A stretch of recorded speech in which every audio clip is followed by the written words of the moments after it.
All right, we're live. We're live. You know, Now, the only thing I miss about this one is not having that really bitchin' intro. That one that Dallas put together with the nitromethane, going down. Yeah. who are the intro? Oh, really? Yeah. Sunday. Dallas says Spart Dort. He's on the road. Dallas called me. He's on his. I think he's on his way back from his top secret AHRA important business right now. But he decided to stop by and leave a comment. JB's little shop. He was here really early. Hey, I just got a notification that I'm live. Check that out. Auto Salvage Outlaw, Big Block 402. Cope is here. He says Jeep, whatever that means. Rapid Transit Garage. The Mofo Driver calling Tebow. Says Ram 50. I've been looking at that Ram 50, Colleen. That's going to be an adventure. Smoke Wrench Garage. John Trudell. Who all's in here? Chucky's Garage. You've seen that thing that Chucky has there, Professor P, that Buick Overlander? Oh, yeah. Lifted. I can't wait Pretty to good, see man. that. Testa Speed Shop, MM78, First Responder Garage, Mohawk 62. J-Bo's in here. He says, Death Pumpkin. NSB Customs is here. 38 POS Racing. He's registered for the No Name 500 right now. The guy drove, did you drive your 59 Chevy all the way to Sykeston last year, 12 hours from Nebraska? Wow. Let's see here. Unfinished Project is here. Colleen. Andy's here. Unity Motorsports Garage. The One-Eyed Cat is here. Wow, quite a crowd. Wow. Yeah. Awesome. Yeah. Maybe they think they can get away with more without Dallas here. Kind of like when the teacher steps out. And, right. Yeah. Kevin, good to see you. Dr. Art is here. Dr. Art, we're going to try to not have a power outage crash tonight. We're going to try. We'll see what we can do. Andrew Nelson is here. Ed's Machine. Punisher Le Mans. Twisted Mopar Garage. Twisted Mopar Garage is a fella. He just is starting his channel up, making content. You can see in his thumbnail there, he has a Duster. Looks pretty quick. He's a friend of Dutch Devil Brian's, and I'm hoping he's going to jump in the No Name 500 this year. Bill McKeiska's here. Jackie Abbott, the boss. I see Scarlett. Frank Parks checking in from the A-body capital of the universe in Somerville, Georgia. I got to say, he probably does own 1% of the world's remaining A-bodies. Lunar Outlaw is here. Levi's here. Heaven's Mopars. Greg McDonald. Allen's Cars and Stuff. Boy, all kinds of folks in the house. Lars is here, I see. Wow. CS Performance says, hey, evening, everyone. My Aunt Nancy's here. Look at that. She found me on a Wednesday. How'd she do that? She's watching. Mythical Plays. Bad Tree. Blake is here. All right. I just tried to YouTube Twisted Mopar Garage. That's his site? That's the he just renamed the channel, but I can send you the link if need be. He had at least 9 subs 2 nights ago, so he's getting there. A little hard to find right now. Yeah. Because I pull it up and I got Twisted Wrench Garage. I got a Twisted something else and the Mopar Garage, but nothing like that. Right. Now it'll if nothing else, I'll stick the link down under this video and I'll send it to you later. And he gets registered for the No Name 500. That'll really start to snowball. But thank you guys for turning out. So I'm just filling in for Dallas tonight. He's on the road, and we got Professor P cornered here for a little while tonight. So we were talking earlier today. What will we do tonight? Well, I'm thinking this is a good opportunity to do some of the stuff a little off the track of doing tech and hardcore tech. In fact, I got the abbreviated version of something I think we should tell. So today I was doing my automotive stuff, and I'm still greasy from it. I had a variable valve. I had a variable valve timing solenoid crack on the CRV. So after 337,000 miles, it cracked, and I had the Exxon Valdez just pouring off the back of his engine. So I've been underneath of that doing that today. I'm just glad it wasn't colder. So, but anyway, I mentioned this oil down of biblical proportions to Professor P this afternoon, and it reminded him of something. Uh, this is more the kind of stuff that might be fun to talk about tonight. But yeah. I think you should tell him about this. His oil down is it'll scare you. Yeah, it's actually a good one, and so. I'm going to date myself here on this story, so it's kind of a long story. And if I bore you, I apologize, but this is a real story. This really happened. Now, back in the 1990s, I know we're going way in the Wayback Machine. This is right. Yo, VTech kicked in. All right. The Auto Trader would come out on Thursdays, Thursday morning. So we would get it, and we would start looking at the cars for sale. Well, I had a friend who lived in Yuma. And we did some stuff before roadkill was roadkill. We used to just, go out and buy a car and then we would just drive it back. Now, I used to have a Dodge D50 in 1987. That was my daily driver. And we used to drive that and then go and get these cars running. And sometimes it was just too easy to quit and then come home. So what we started doing is we started taking the Greyhound bus and we would carry our tools. And so Yuma was a great proving ground because even in California, where I lived at, we lived on the west side of the mountains. So there's always moisture. Now, you always say things don't rust in California, but where I was at, we were literally in a bowl. And it goes to 4,000 feet. So you still get a lot of rust that cars by the ocean because of the salt and whatnot. But something from Yuma is usually rust-free, no dents. It's perfect. So we got a call that there was a 1970 Dodge Start, and it had a slant 6 in it, and I'm thinking, perfect. This is awesome, right? And this is back when you could buy stuff for $200 or $300 unrunning. This is that time, right, in the 1990s. So we took a Greyhound out there. We met the guy, and we ended up having to walk from the Greyhound station. This is before there's Ubers or anything like that. You had to carry your tools, and we had a little truck. We got the car. We ended up pushing it out. There was a place called Chief Auto Parts. This is before it was AutoZone, I think is what it changed to. So we ended up pushing it to the parking lot, and we had to get this thing running. And back then, those kind of cars were kind of like your Honda Civics back then. There was parts everywhere. Yeah. So we got in the parking lot. Now, to save you a long story, we were there for 3 days. 3 days.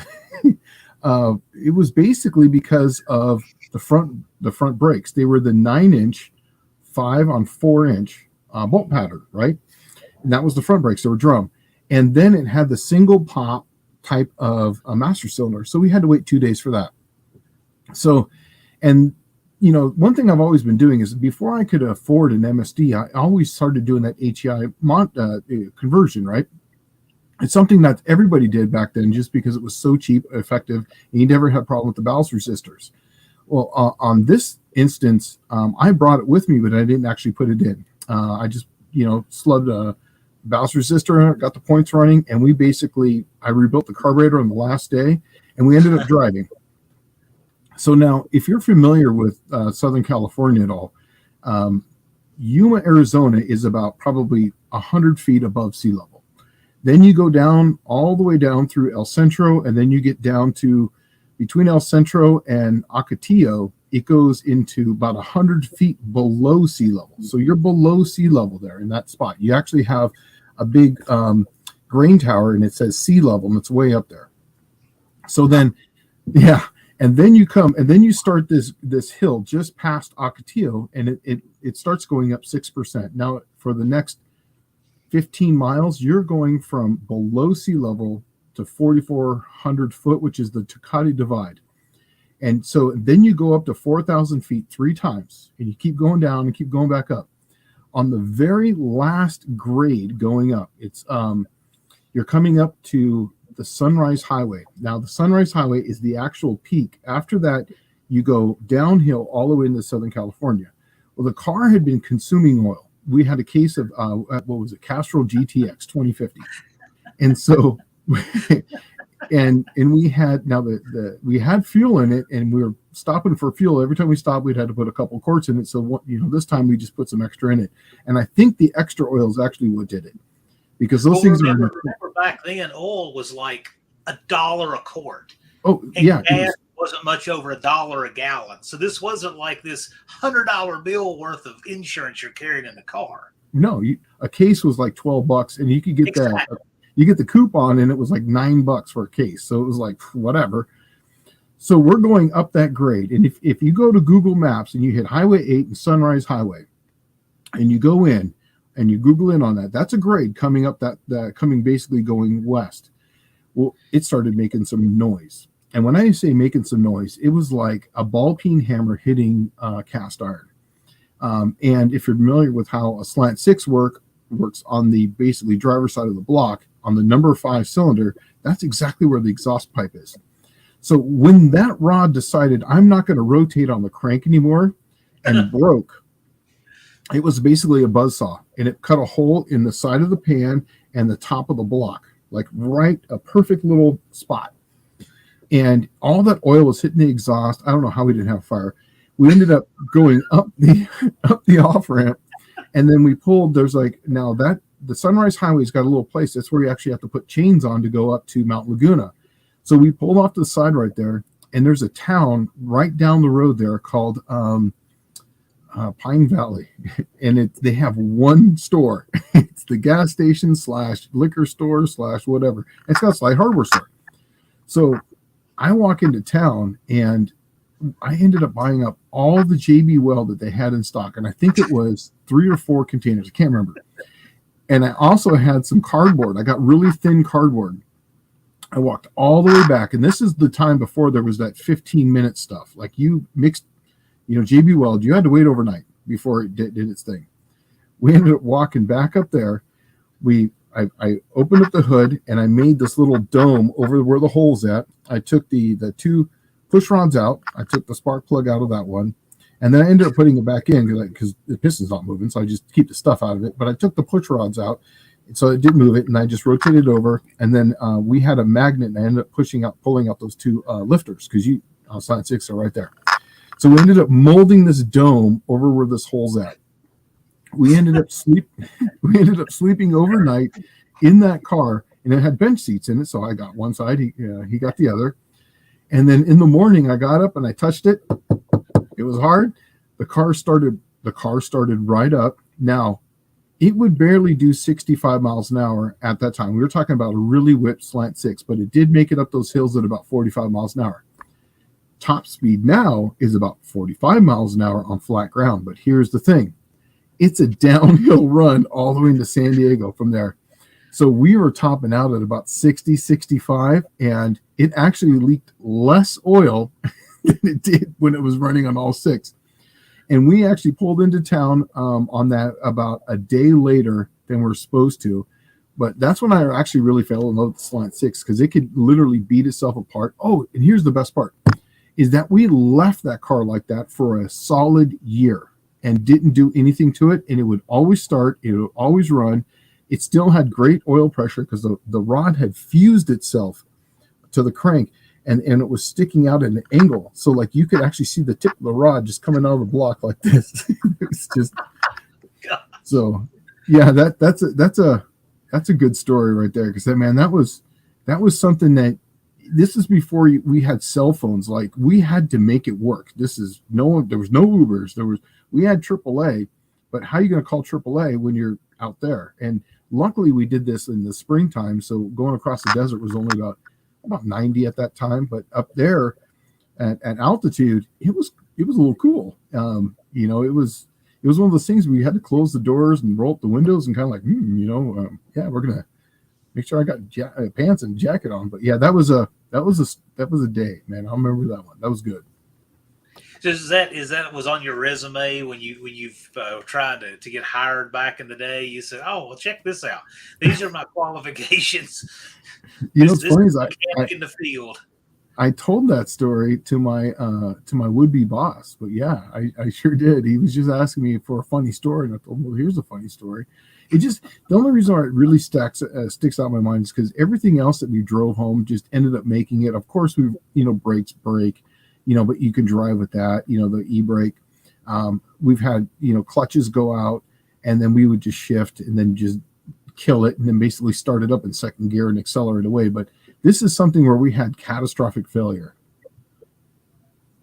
Well, what Andy's probably talking about, and I think most of you guys probably remember about 2.5 years ago trying to drive his truck to Tennessee for a match race. Yeah. And I was filming the truck when the other half of this connecting rod came apart. And so is that what he's talking about? The other half of this rod is somewhere on I-40, about 5 miles west of Asheville, North Carolina. Anyway, that was a sound. It sounded like marbles in a coffee can. Yeah. And it was wild. But Andy, and he said it in the chat over here, I have a trauma kit in every, on my range bag. I've got it on the headrest. So I took out an H bandage and duct tape and brake cleaner, and we patched his oil pan and block and wired the lifters up in that truck and made it about another 100 yards before a piece of that rod fouled out the crank and locked it up. It slid to a stop. So it didn't get any farther than that, but we tried.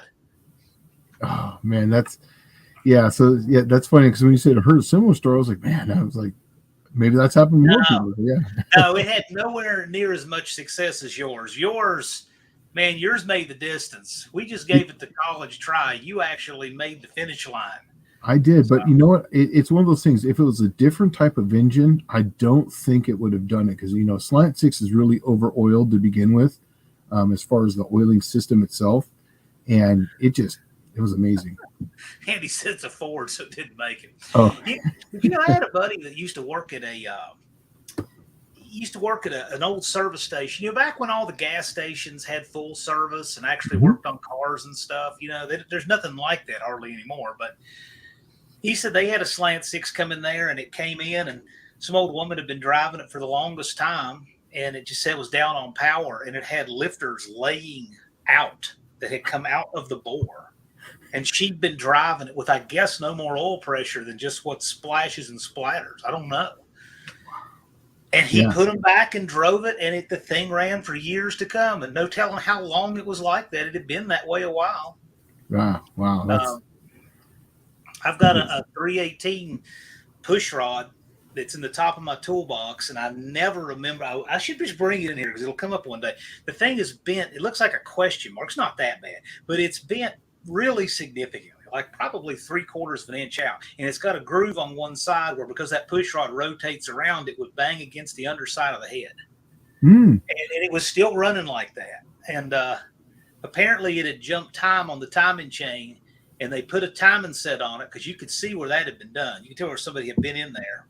Yeah. But they never even thought about the push rods. So it had 2 bent push rods, 14 of them straight, and 2 of them one was bent a little bit. You could tell when you rolled it, but man, that other one was just, you couldn't roll it. That's funny. Yeah. I think everyone's had some sort of story. If you've been around cars long enough, you've got some sort of story about, where rod came out and you tried to get home and you either make it or you don't make it. But that's funny. But what's important about that is when people get so obsessed about some of the things about their cars and engines being perfect. And I'm thinking, do you realize how imperfect some of the stuff is that runs? Oh, yeah. So it gives you a lot more perspective on how much some things matter. Or how little. Yeah, right. And how little they matter, because it's precisely.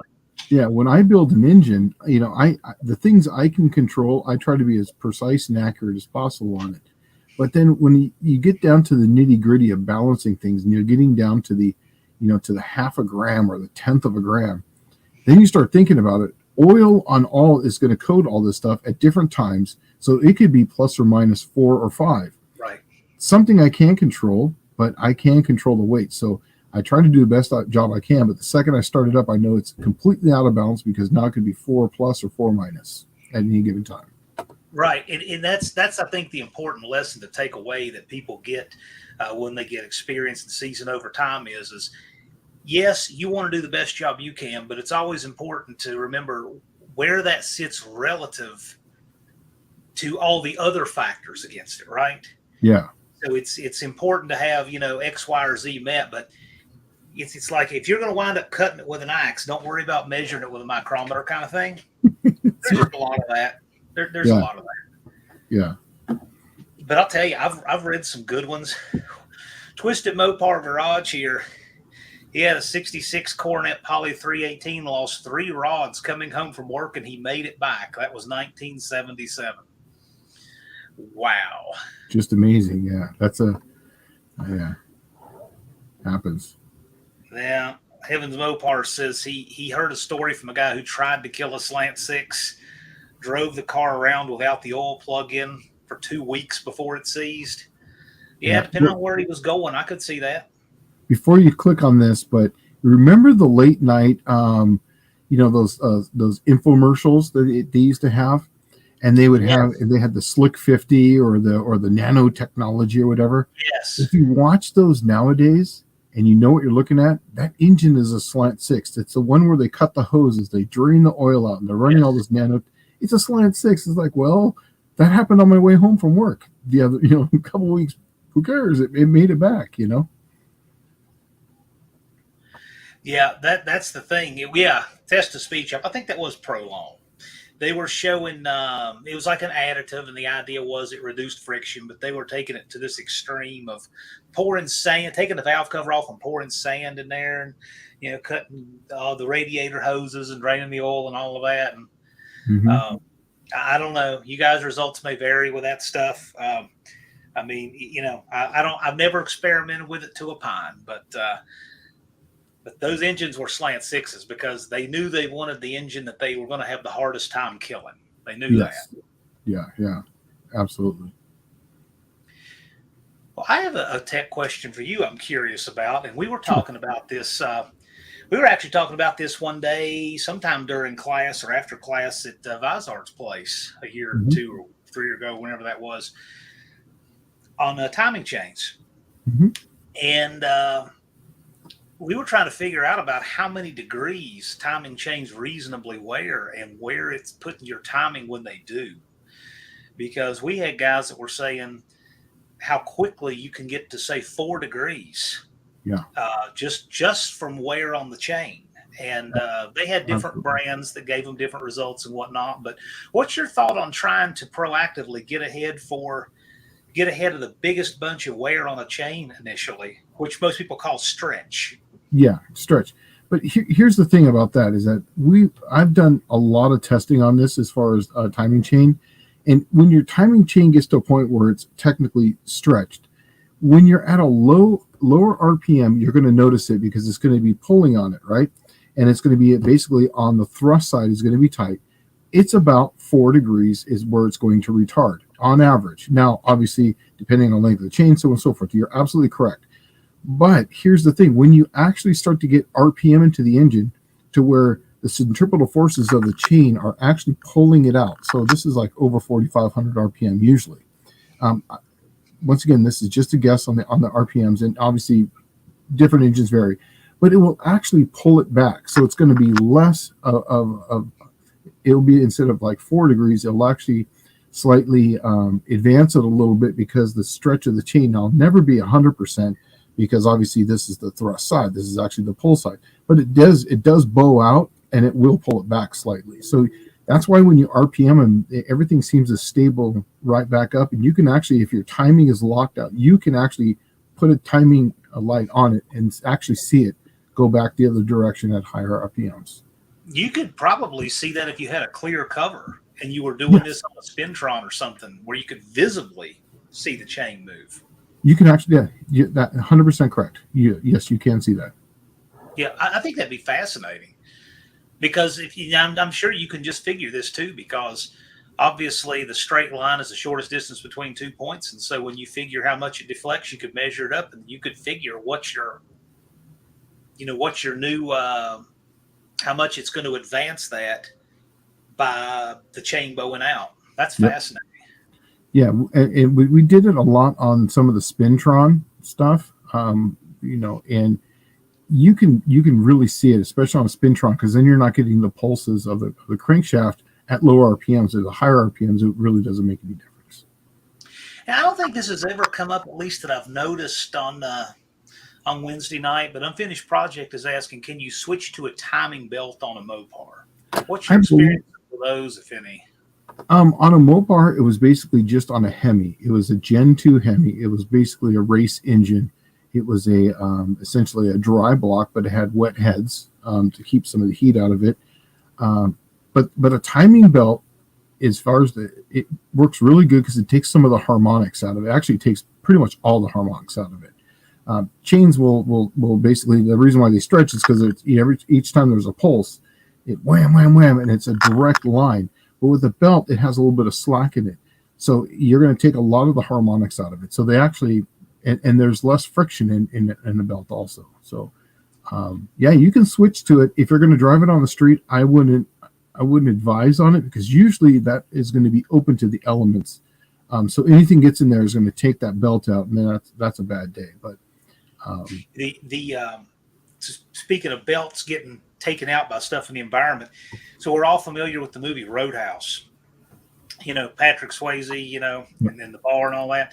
There's a scene in that movie where Bigfoot 7 was driven through a showroom of new Ford automobiles. Yeah. And that showroom, that scene was legit. There's nothing CGI about it.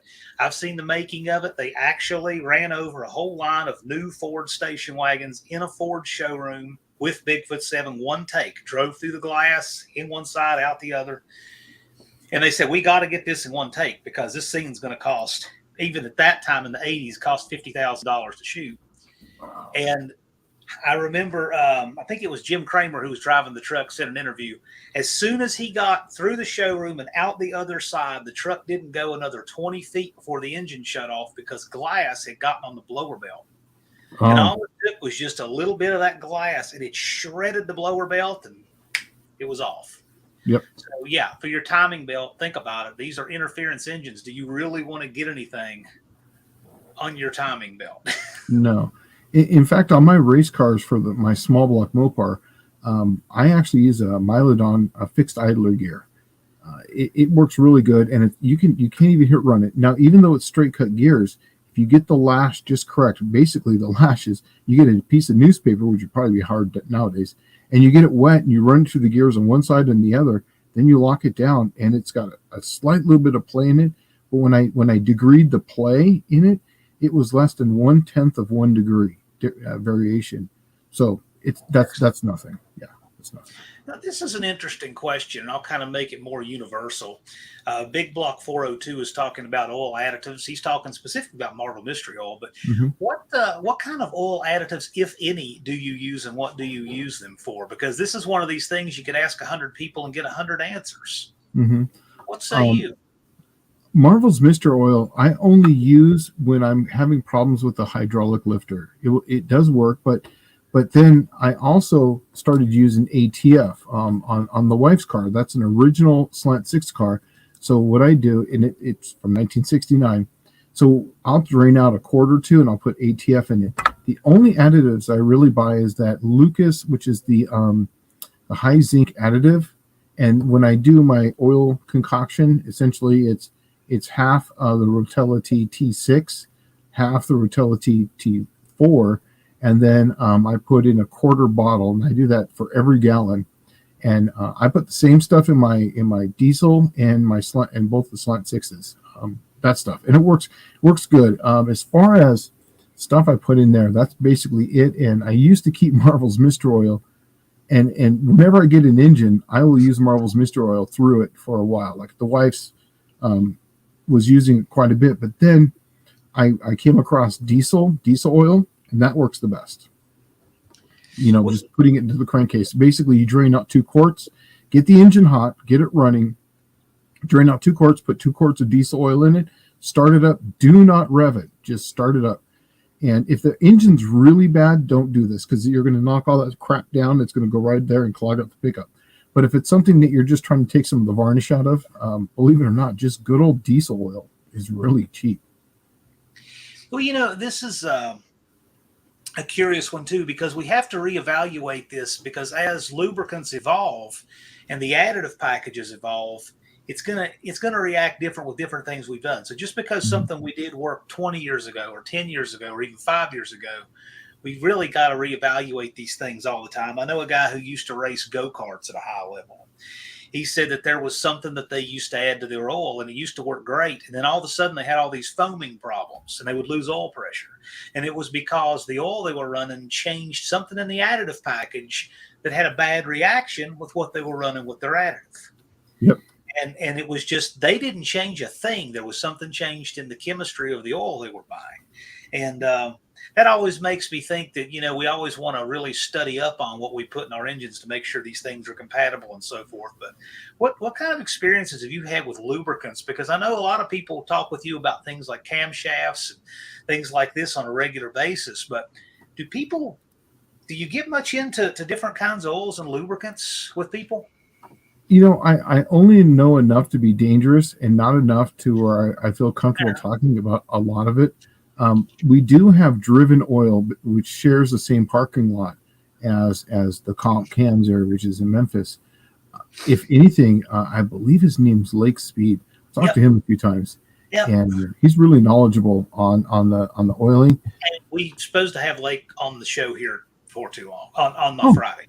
Yeah. Oh, good. Yeah. He, honestly, if you have any questions about oiling, that's the guy you should talk to, because on that, the only thing that I know is that, I'm really going to go stupid on this one. I apologize for this, but there's a guy called Project Farm. I know everybody's watched him. What I like about him is that he sends the oil in after being used, and he'll give you the lubricant packages in each one. So then I would just basically, that's the only reason why I mix two of the same type of oils, as far as a synthetic and a conventional of the same manufacturer. That's the only reason why I do that. So I hope that answers your question on that one. Yeah. Well, everybody has different experiences, so I was curious about what you were doing. And Danny Boy, we're talking about Lake Speed Jr., but yeah, that's his father that drove a Winston Cup. Oh, okay. Yeah. Andy stated about the RPM which the engine makes power. That's something else I just wanted to ask you about. So Andy Wood and I are talking about a 340 that takes around 7,500 RPM to function. And sounds to me like you really have your finger on the pulse of how to do oiling mods to make that stuff live. And I'm always interested. I think some of my favorite episodes of the Wednesday Night Tech Talk with Dallas have been when you have described things like oil pressure and oiling systems. Yes. And this is one of those things that is not talked about enough and is extremely important because, for instance, a lot of people pop the hood to show off a new carburetor or valve covers. Nobody pops the hood to show off a transmission. Nobody pops the hood to show off oiling mods, right? So there's certain things, as important as they are, nobody thinks about them. Yep. Where did you really, and you can go back as far as you want to, where did you really get your feet under you with learning about oiling system mods? Because this is one of those abstract kind of things to most people. Yeah. How I did it is when I started getting engines for $79, you've heard me and Dallas talk about this quite a bit. We would go down to the wrecking yards, buy these engines for $79 in Southern California, and then we basically race it. When I started, I was blowing up a lot of engines learning about nitrous. This is before they had books on everything about nitrous and internet and everything. You basically just had to learn it. Well, one time I had the intake manifold off, and it was a small block Mopar. And then I noticed that every time I revved that thing, basically close to $7,000, I started taking out bearings. Now, the number one, the rod that I always seem to take out was either the number one rod or the number, let's see what that would be, hole number would have been number six. And so then I started looking at, why is this happening? So I started, chasing oil, galleys and whatnot. Now, one day I had the oil pump on. I basically had my drill in the oil pump. I had a pressure unit there, and then I had the intake off. And I was basically pressurizing it, and I was just kind of looking in there to see how much oil was dripping by. Did I have enough? And I just reached in there one day and tried to move one of the lifters, and I couldn't. As soon as I released the lever and the pressure dropped, I could move that lifter with one finger. And that's when I started learning, like, wow, wait a second here. hydraulic. Now, this is before I'd been to school and I knew about hydraulics or anything like that. I'd never taken any type of physics at that point. I basically just kind of learned it on my own. And then I'm not going to name drop, but my dad, he's my adopted dad, but he's my dad. He was an accountant, so he wasn't really into cars very much, but he did taxes for a lot of big companies. Now, I learned from a lot of really high-end builders about oiling mods on Mopars and just oiling mods in general and how oiling systems work. And it was just something that I just picked up working there. And I'm not going to drop the name. I just won't do that. But once I started later in life learning about this, and I was like, wow, that's what he was trying to say. So I had heard it before, didn't understand what he was talking about because it was still new. But then actually seeing it for myself, I understood what was going on. And the reason why I was taking out the number 1 rod and the number 6 rod on the Mopar, especially, is because the whole oiling system goes down through the lifters, and then it goes up. Now, whenever you have, just in a physics term, if you have high velocity, you're going to have low pressure because that means that thing's moving across. If the state of oil pressure is the same, and then if you have low velocity, you're going to have high pressure because that means it's not moving very fast. It's not trying to fill a void. So because the number 1 comes down from the passenger side, feeds the number 1 cam, it also feeds the number 1 main and the number 1 rod. Then it goes back up and then feeds the whole driver's side lifter bank. And, Mopars are at a 59-degree angle anyway, so those things are really going to be worn out. Where they fish mouth in happens to be on the thrust side. That's going to be the most oil on that side, but it does leak a lot. So that's why I lose the number 1. Why I lose the number 6 is a completely different reason, because it's trying to fill the whole galley, all those lifters, the whole other side. And because the oil is going down that passage, it has to make a 90-degree turn going down there, and it just can't do that. So that's the reason why I always copper tube. If it's going to be a race engine, it's going to be a solid lifter or a solid roller. So I always copper tube the passenger side lifter bore, and then I will. Obviously, it's drilled out. But now if it's going to be a hydraulic, and I'm going to go to like say 65 or even like just under 7,000, I will run 2 lines off the back tower that goes up for the pressure sending unit for the oiling, and I'll run 1 to the passenger to the driver's side lifter galley, and then also I will run 1 up to the close to the number 1. So that way it's not just trying to feed that whole area, because that when it goes up, the number 5 main is basically oiled from that area, and that's a massive area. So you're not screaming oil down, you're basically sending it to other points. So that way you can keep the velocity down, which in turn keeps your oil pressure up. And doing that, I could actually turn over the engine, and that's when I started learning about high pressure and high volume and so on and so forth. That way you can turn the pressure down, because you don't need the pressure to get it to the back at higher RPM, because it's going to stay at a steady state, because there's a lower velocity going on. If you guys follow that, I tried to make it as easy to understand as possible. Well, this is why a lot of people think that the cure-all is to just keep increasing that pressure. But no, there's not only a point where you get diminishing returns, it actually becomes harmful with too much. Yeah. And it's funny because me and Dallas have derived the same things coming from 2 different areas. I think we're talking about this a little bit on last week, but I'll reiterate it. My drill had a clutch on it. It was the old Black & Decker clutch, right? You remember those? They had a drill and whatnot.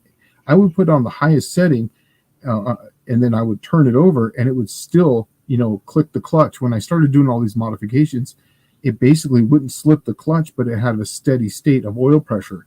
So it was easier to turn. And then I started polishing oiled passageways. I started taking the corners out of passageways. And then I could even drop it down to, like, say, 65 pounds. 60 to 65 pounds is your magic number for oil pressure.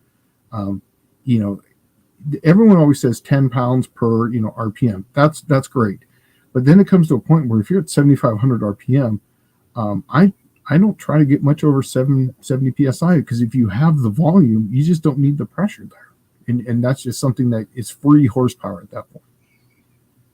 There's a lot of power lost in that, and where you can see that is, just think about this. You have a car in the winter, and let's say that your battery is already up to temperature, right? Like, let's say you heated the battery to a nice 80 degrees or 100 degrees, like it would be where it was running, right? So the battery itself is not the problem. When you go to crank it over, it's still going to crank slow because of how thick that oil is. Yep. And then think about how much faster it'll crank over, how much freer the starter runs, purely because the oil is thinner. And think that same kind of parasitic loss is going to exist in your engine all the time. It just goes to show you how much difference that makes. Yeah. Just with viscosity, just with temperature and pressure, it makes a big difference. Yep. And it takes horsepower to run that stuff too. It's just like, I think First Responder Garage was talking about, everybody talks about the power you make with a blower, and nobody thinks about the power it takes to run it, kind of thing. Oh yeah. We're actually there's a, when we were testing some blowers way back when, you could just, we can, being an engineer, you can kind of look at that stuff, and you can see by how much power an engine is making, one, by how much fuel and air it's consuming. You can basically deduct how much it's making. So if something's making and has a blower on it that you're spinning at, say, 17 pounds of boost, the thing's going almost 20,000 RPM, and it's making it's taking X amount of fuel, but it's only putting out, let's just say, a 980 horse or whatever, you know that it's going to be making 1,200 by the amount of fuel that it's intaking. So it's taking 250-ish horsepower to make that extra power. So yes, that's where you come into efficiency on blowers also too, and how fast you're spinning. So Unity Motorsports Garage here, Andy is asking a question that dovetails right into what we've been talking about. Sure. He's talking about the small block Mopar lifter angle, which, for those of you who don't know, the lifter angle in a small block Mopar factory one is 59 degrees. So to visualize it, if you take the intake off, rather than the lifters being in a straight line between the camshaft and the rocker arms, the lifters, let's say they lay down toward the outside of the engine, and your push rod comes in at an angle kind of like this in a small block Mopar. 11 degrees. So so he's asking the effect on limitations of a solid roller cam or lift. Yes. It makes a difference. You can actually calculate it. It's 11 degrees cosine whatever the lift is, I believe. So basically you just take 11 and you cosine it. Make sure that you're actually not in the angle mode. You're basically in you'll figure it out in your calculator, you'll understand, but you're going to lose some lift. So if someone says that they want 700 lift for a cam, just give me 1 second here. Let me do a little math real quick so that way I make sure that my numbers are correct. But if you need 700 lift and you don't want to go beyond that, also too, you factor in 20,000 slash. So right off the bat, you're going to need 720. So I always take 720. So you can see I'm just doing this right now. 720, and then divide that by the 1.6. So you're going to need 450 at the valve. Now that's perfect if you have no angle. So like say a small block Chevrolet is usually in line. There will be a 1 or 2 degree cant there on the push rod, but not much. So if you have 450, and then let's take that, and I'm going to clear that, and then I can do cosine 11 degrees, and I think it's cosine 0.45, I believe. And so you're going to lose about 11 thousandths of lift. So basically, that's your 11 degrees cosine 0.45, and that's going to be 1099. So that's about what you're going to lose. This might be in radians, so I apologize. You're figuring it versus a 48 degree lifter? 48, yes, exactly. So figure out the difference between a 48 and a 59, like if you had a 48 degree lifter block? Yes, because whenever you have something that's not in line and it's like this, you're basically going to have to take the force. So you're going to be basically doing the cross product. Because if it's trying to go this direction, you're going to lose some lift from this direction. So I believe it comes out to about 11 degrees. So now you're going to, instead of 450, you want that extra 11 degrees. So you're going to want to be at, like, say, 461 at the lobe, and that will give you your lift of 700 by the time you factor in Now that's empirical. Now, obviously, when things are running, it's all over the board, but that will give you your empirical number correct. So that will be the 59 degree. Then I'll also do the 11 degree offset, plus that will give you the lash. So that's basically how I do it. But yes, it does affect it considerably. And then also too, there's another one to think of too, is that whenever you have 59 degrees this way, and then someone will tell me, well, I have a 900 thousandths of offset on my rocker arm. But imagine taking that and slicing it 2D. So instead of it being only 11 degrees like this, it's still 11 degrees, but now you just moved it over to the side, but you're just going to slice that down, and it could only change. It actually might improve it sometimes depending on how it's laid over. So you basically slice it, and then you can figure out your lift from there. But yeah, it's 11 cosine of the lift at the valve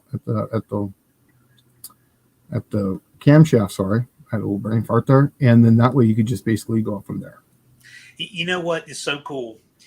You ever seen the movie Leap of Faith, where there was this he was like a traveling tent preacher, and his staff dared him to work a new word into every sermon, and one time they dared him to work aluminum siding into one for the challenge. I cannot wait to tell my friends, when I was a math major and who love math, these math nerds, that we got to use cosine in a live on YouTube. Yeah. Because I've gotten tangent. We use tangent when we discuss the contact patch of a tire, right? Yep. Because Absolutely. it's not a point, it's actually a tangent circle. Mm-hmm. Now we've used cosine, so I'm like, man, I love this. This is the hardcore tech actually. So cosine of a lifter angle. So awesome. if you take 11 cosine the number, that's how much you have to subtract from the actual amount. But if you take it and do it this way, so make sure that you're in degrees, and you do 0.45. Oh, there, it finally focused. Times cosine 11. Make sure it's not inverse cosine, but just cosine. That will give you 441. So then, if you have 450 lift at the camshaft, and then you take that, give me that answer, and then you times that by your 1.6. Now your actual lift is going to be 706 instead of that 720. So that's how much it changes. So you can just take that and then multiply that. When I did a lot of camshafts, I used to do the camshafts per how much offset the engine was. Big block Chevys are notorious for this too, because it's got a 9-degree cant on the lifter. So you can basically factor all that in also too. So that way you get the true lift. Now, that is, like I said, that's empirical. That is not actual. When this thing's running, you can lose up to almost 40 thousandths to sometimes I've seen as high as 50 thousandths of running numbers changing. So not at high RPMs, just from deflection of the push rod, the rocker arm. I mean, there's so much going on inside the engine when this thing's running. So, don't get so hung up on little tiny numbers, especially when you're coming to that, because things are going to change, and your lift is going to kind of go like this. It's going to go higher. Well, basically, what I mean by higher is it's going to be the actual number. Then you're going to get a couple of harmonics in there, so it's going to kind of dip. Then it's going to go back up, and then as you get closer to valve float, it's actually going to start going away. Well, I can tell you, virtually every time you're almost always better off to have a more stable valve train than to fight over 14 thousandths of an inch of lift. Agreed. Yeah. And one thing I always do, whenever I pick camshafts, people talk about this all the time, about camshafts and lift, and the first thing they go to lift. Now, to me, I don't even think about lift. I don't even look at lift. I don't even do anything with that until I have cylinder head flow numbers, because that's going to tell you how much lift to do. Right. Then I do the numbers of how much deflection do we have, how much offset in that, and how much lash are we going to run. And then I start figuring out what masters or profiles do we have that are going to be in here. Then I start looking at 200 and 300 numbers, because at the valve, because that's where it sees that twice, and that's what sets up the velocity. So if you have a slow velocity camshaft and you have a 330 CFM head, when you're at the lower numbers, you're never going to see that 330 CFM, because it's only one tiny little event, but it sees the 200 and 300 twice, up and down. And especially with the new cams being asymmetrical, On the backside, that's where you really start to feel it. When it's on the backside and you basically are getting that charge, say on a big camshaft where you're having your intake closing after, say, like 45 degrees after, after TDC, that's where you start to supercharge the whole, basically the chamber. And that's what, when you have the camshaft basically slowing down when it's closing, you're gaining all that extra basically power. It's basically free power. Let's just put it that way. Let's catch a couple things out of the chat, sure. but I want to come back to that because there's something interesting you mentioned there. Danny Boyd, Dan is always great for comments. He said, "Will you co-sign my loan? How's that for a tangent?" Awesome. You know what? I'll sign it. How about that? I will sign it. Oh, all right. Did you catch that joke? Yeah, that's right. Yeah. Oh yeah. Yeah. I love it. Yeah. 2X Jeff here's asking, offhand, do you know the loss difference between a Ford 9-inch and a Dana 60? And I'll say this, that Dallas and I and Professor P may be doing some actual testing on this very thing soon. Yeah. However, that said, what would you have to offer for that question? There's too many variables on that. It depends on backlash and many different things. But I can't. It's hard to put a number on that, but I can tell you that the 8 3/4 is definitely more efficient than the Ford 9-inch. Not only just because of parasitic loss, but high point angle. Also, too, it comes down to gearing and oil and whatnot. But as far as the actual numbers, I can't tell you, but I can tell you just by the hand postulate and the driven clutch on your gear, you can throw it on there yourself and just see how much power it takes. And you can do it. We can actually figure that out. I was telling Dallas this, but I'll say it in open live. Let these guys kind of see it too. Get yourself a drill, and then put a plug that you can have the 2 wires off, and then just get an amp probe and put it on there and see how many amps it takes to turn that thing at so many RPMs, and then you can figure out the power because it's work. It's the same thing. To see how many amps it takes, how many volts it is. And then that way, and then you can do RPM, and you can figure out exactly how much power. Essentially, question: would an inductive ammeter be accurate enough, or should you tee in line with an ammeter? I always tee in, or I actually have one that's inductive. You can do that too, because basically electricity flows on the outside of wires, doesn't technically flow through the center. It's a whole different topic, but but I can basically figure it out by just my little amp probe. When I was an electrician, I had a business, STP Electric in Southern California, an electrical contractor out there. I would amp probe things quite a bit because I did a lot of inspections. So then people would do add-ons and they would overload a circuit, and you could basically show them, hey, this is only a 15 amp circuit and it's running at 12 amps continuously. Well, that's why you're breaking stuff, and that's why it's fusing, because when you turn something on, you're going to get a spike. It's going to go to the 15 amps. It's going to break the circuit. So you can usually just use an inductive one. I personally like it because it's really simple. You can build one, and that's much more accurate. But once again, you're splitting hairs. And it really comes down to, oh man, I'm really going to get, my chemistry teacher would be happy with me on this one.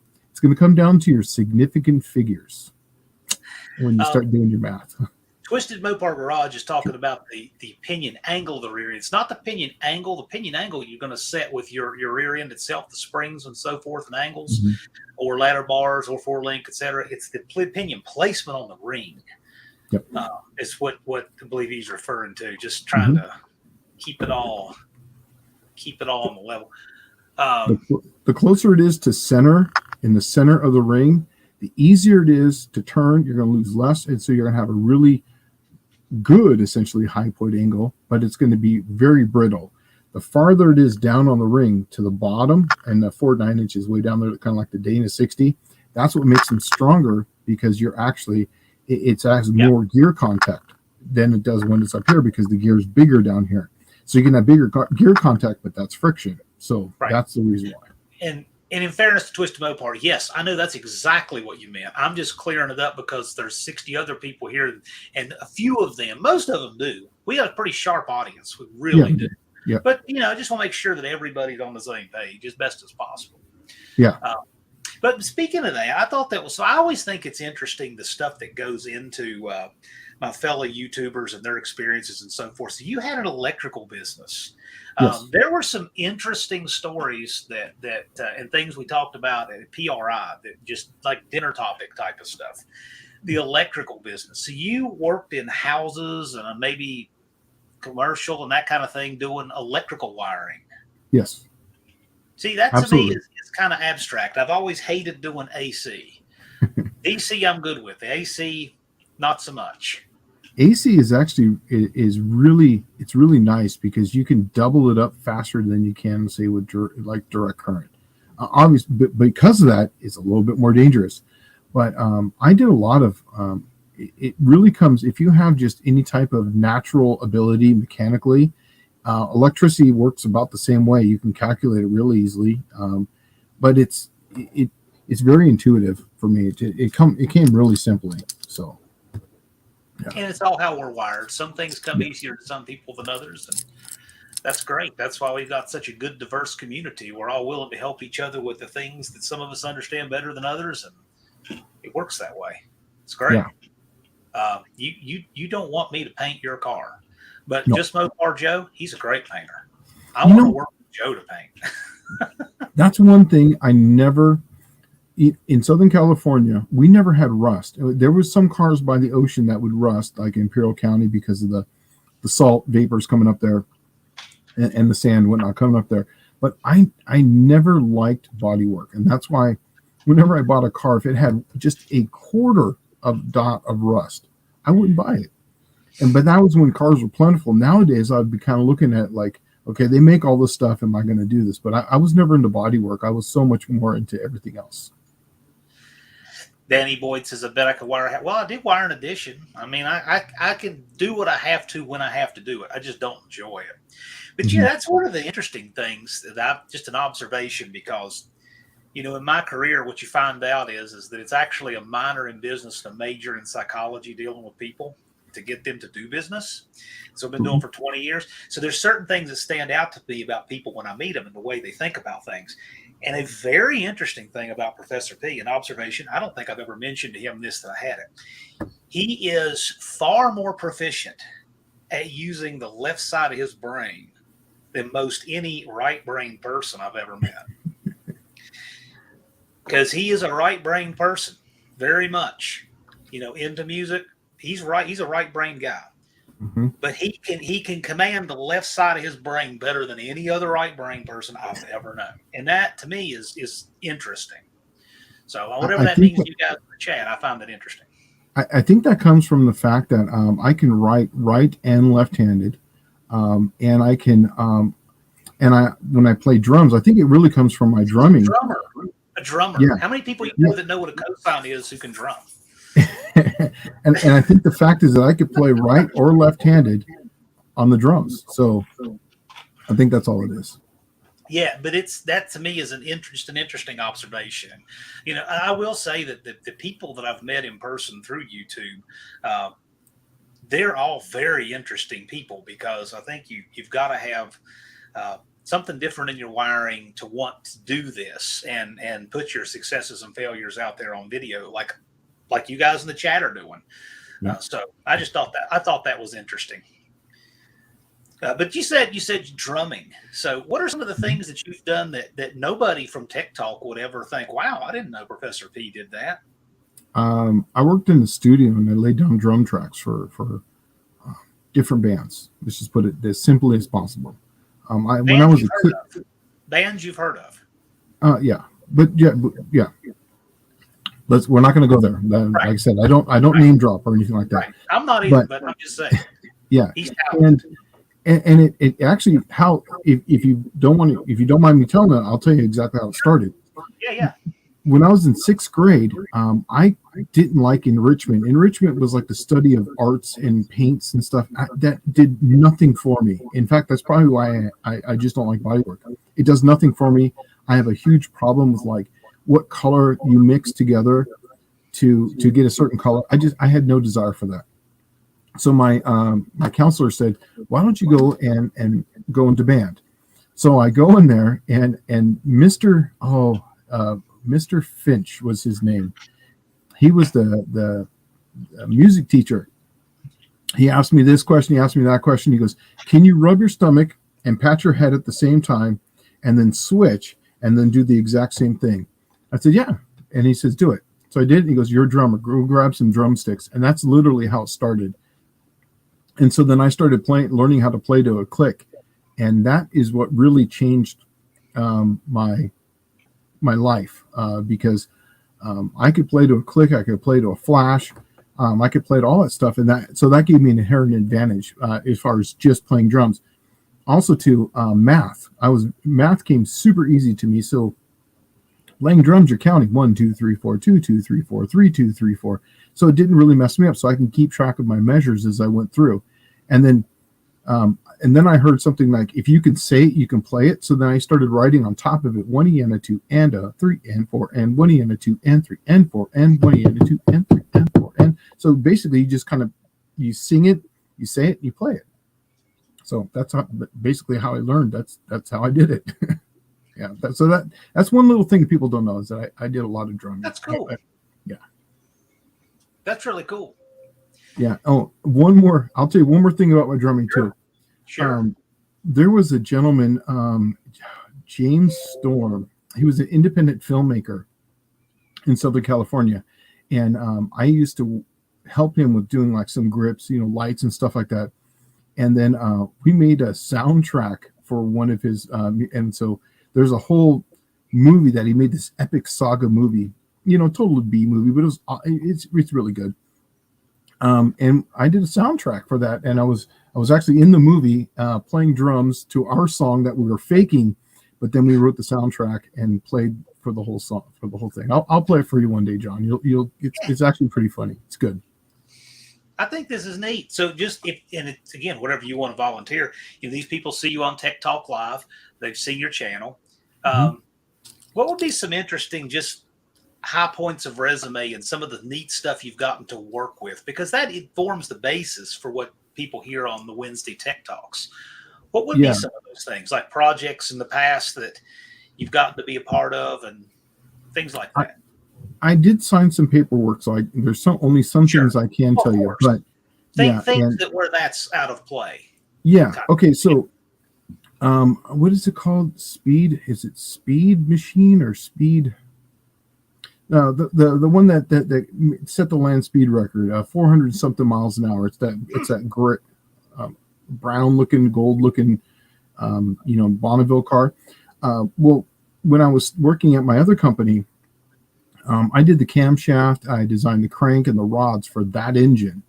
And then they went out and they said, I think it was 422 or was it 411 miles an hour. So that was pretty cool. And then I was also working at that company when the whole street outlaw movement was, when they were still street cars, but then they were wanting to make about 2,000 horsepower was about the max they were making at that point.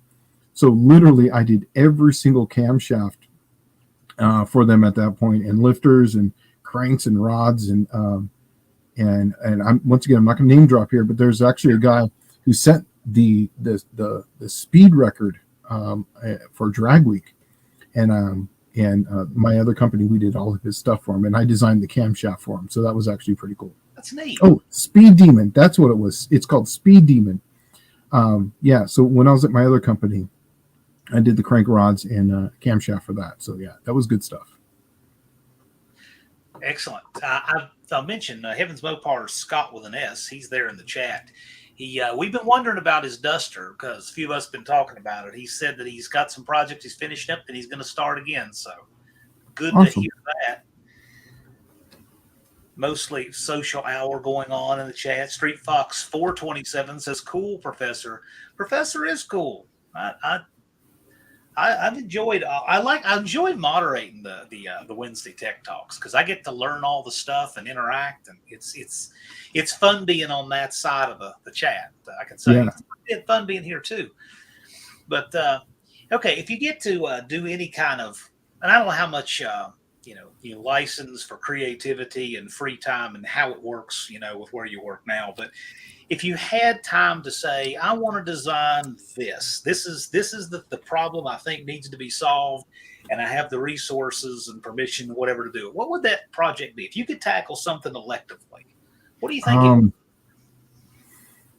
Man, that's hard to say because I had an idea for an engine, and now we're going to go back in time. And I knew that when I was racing motocross and I was riding motorcycles, I would run through the desert, and I had an idea for a type of engine that had, instead of valves, now somebody came out with it years later, different idea, but same, different concept, same idea.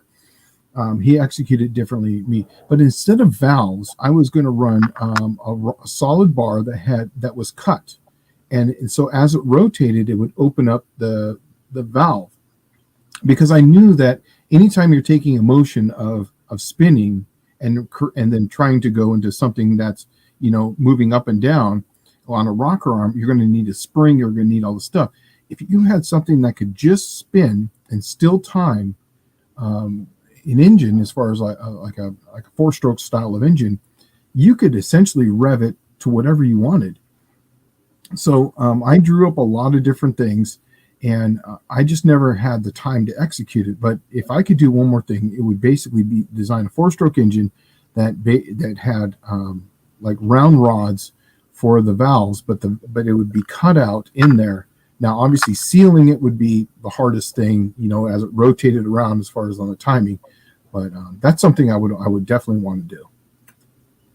That's really cool. Yeah. A Cove says Coates rotary valve. Very interesting. Yes, that is, I believe, what it is.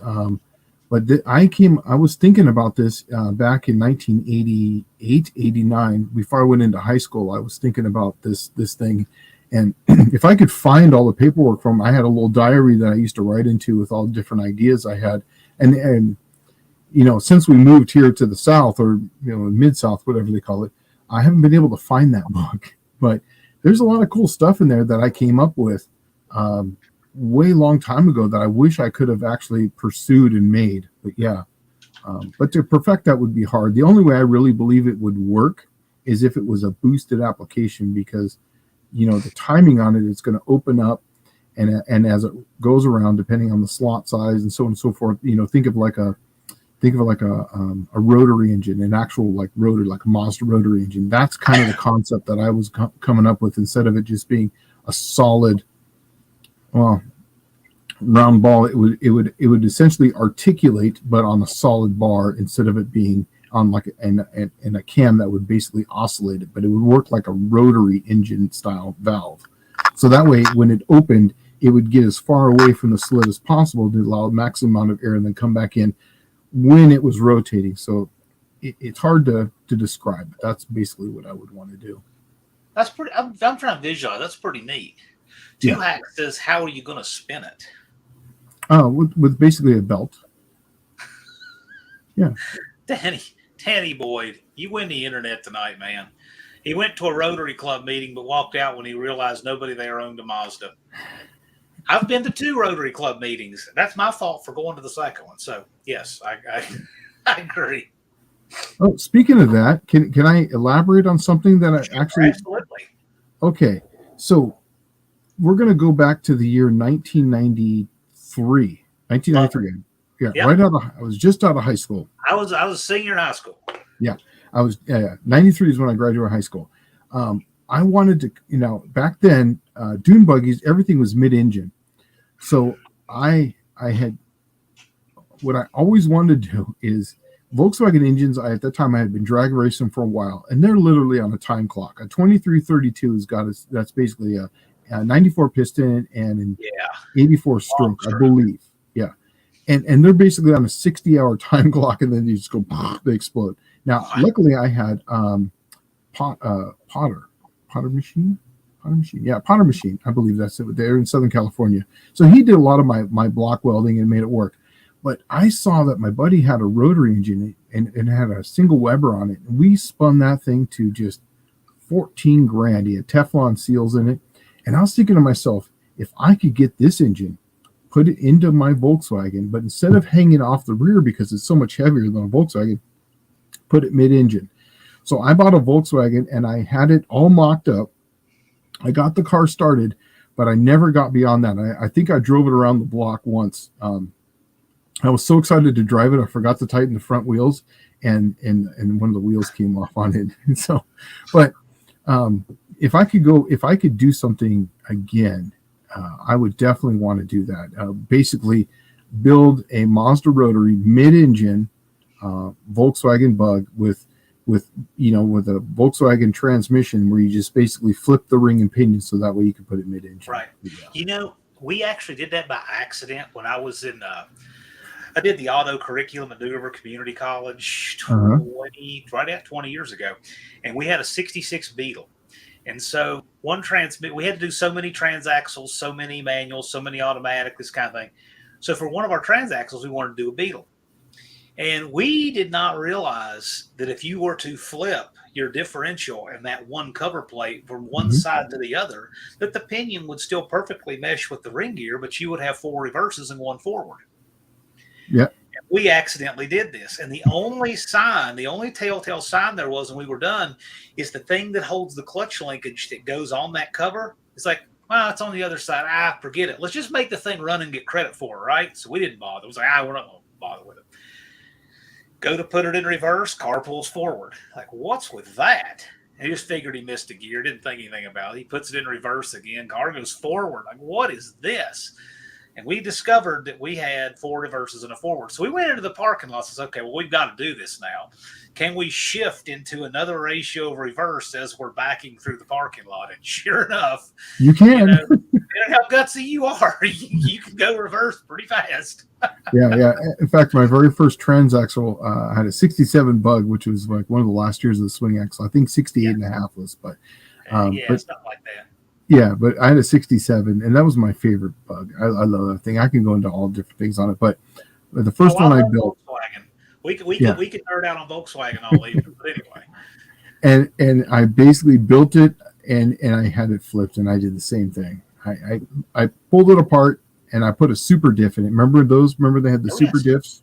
Yes. Yeah. It's like a semi-posi. Basically, you shims, and you could get as tight as you want, a loosey one. And I put it in, and it was the same thing. I lift up on the handle, put it back in there, click, click, and all of a sudden, wait a second, I'm going forward. I didn't go in reverse. Yes, it happened. The Beetle, actually, the older ones, they had a 437 rear gear ratio. I mean, so they were steep, and that's with a lot of first in there too. And then they went to a 412 and then a 388, and because as they got more power, they didn't need as much, which helped them with the highways. But the thing that people don't realize about these Beetles is that as you get the RPM down to make them happier on the highway, they start to get a little less happy because that's how you cool them. You're also reducing the RPM at which you're spinning your cooling fan because it's on the back of the generator. I love how simple those cars are, but at some point you start to realize limitations from said simplicity. Yep, exactly. And I'm actually looking this up because I want to make sure that I get it right. But yes, Volkswagen's actually 4th gear was overdriven on those. Did you know that? Yes. Yeah. Yes. Okay. There was a. Yeah, I was thinking there was the one that was weird was these aftermarket 5-speed kits, but from what I understand, I've never dealt with one. They didn't have enough bearing support to really work well. So people would always try to find ways to just have enough power that you could run less gear and run the overdrive and all that. Yeah, because my 67, when it had the stock Bug, and it had a 3.80 first gear, and it came with a 388. Yeah, 388. Then second was 206, third was 126, and then fourth was 089. So it was essentially an overdriven style of transmission. It had overdrive. Wasn't it 61 before they even started synchronizing first gear in those things? I don't know that answer to that, but that's sounds something like that. Something close. They went from a split case to a case, where they had the plates on the sides instead of a case. The case for the transmission used to be split just like the engine case. But those cars are so interesting. I would love to do a whole live just on Volkswagen stuff. Yeah. And bring props and stuff because those air-cooled cars are so cool. Yeah. I just You know, think they're neat. when I used to drive them a lot, the first thing I ever did on a Volkswagen when I would get them is I would put a doghouse style of fan shroud on it, which had the oil filter that had the standoff to the back, so that way you didn't superheat number 3 and 4 on that side. So right. I ran with those doghouse style, tins, and then I always ran the alternator upgrade on them. And man, I could nerd out on some of that stuff. I did.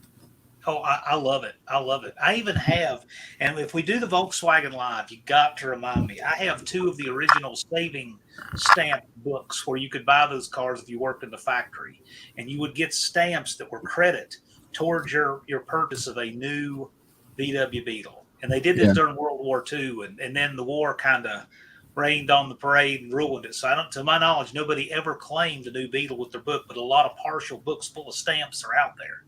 And I have 2 of them. So now, while you were talking that, people saw me reach up, but this is my yeah. There it is. That's my beanie that I used to wear in San Diego. Yeah, I can see that. Yeah, I can see that.